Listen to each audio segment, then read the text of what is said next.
मध्य प्रदेश के उज्जैन में लगातार हो रही भारी बारिश के चलते शिप्रा नदी का जलस्तर तेजी से बढ़ गया है।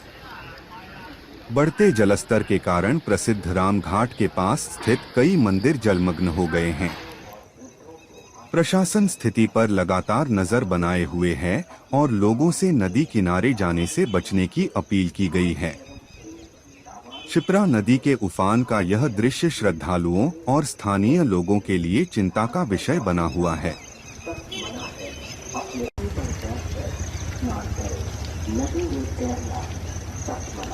अपने बच्चों और वृद्धों को हाथ पकड़कर स्नान करवा, नहाते समय अपने सामान पुलिस आपकी सुरक्षा के लिए है।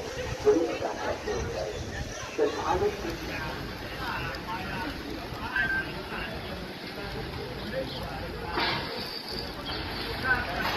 वृद्धों को हाथ पकड़कर स्नान करवा, नहाते समय अपने सामान को नाबालिग न छोड़े। घाट